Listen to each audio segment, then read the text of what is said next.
Hello everyone, so it's Dominic at Boca Bearings, and today I will be showing you all how to replace the bearings inside of the transmission for the 1/16 scaled Traxxas slash VXL 4x4. So some of the tools that you're going to need to replace the bearings inside the transmission are a 1.5 millimeter hex screwdriver, a 2 millimeter, a 2.5 millimeter, a 5.5 millimeter hex, and a flathead and a pair of needle nose pliers. So the first thing we're going to do is remove the skid plate at the bottom, which also holds in the transmission. So now what we're going to do is take off the drivetrain that is hooked up to the transmission by using a 1.5 millimeter screwdriver. So after you guys unscrew everything, the motor and transmission will pop out, and you're just going to use your screwdrivers to separate the motor from the transmission.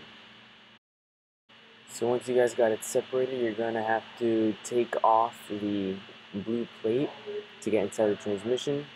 So what we're going to have to do is unscrew everything. And once you unscrew everything, there's going to be a large gear. You're going to have to use your 5.5 millimeter hex to take that off, but you cannot spin it or everything will spin, so you're going to have to stick a screwdriver through one of the shafts to hold it in place so you can easily unscrew the bolt. So once you take off that bolt, the spring and the large gear will come off, and under the large gear there is a small pin, which I will show you, which fits into the bottom of that shaft. So once you guys take off that blue plate, there will still be 2 screws remaining that you just have to unscrew, and then the transmission will finally come apart. Alright, so once you guys got all the screws out, you're going to make sure you have a clean area so no debris gets in the transmission. You're going to take the top off, and inside there's going to be a total of 6 bearings. When you take out the gears, just make sure you put them in order so you know how they go back in. One thing I forgot to mention, if you look at the bottom of the screen, I cut it off on video. There's also a bearing in that big gear. So once you guys take out the bearings, replace them or clean them, you're going to put everything back the same order you took it out. That's why you want to keep your gears in order so you know which ones went in where. So once you guys get it all closed up, you're going to make sure that it spins freely. And we're going to now add the blue plate back on. So now I'm just going to speed up the video a little bit because the process to get it back together is just the opposite of what it was to take it apart.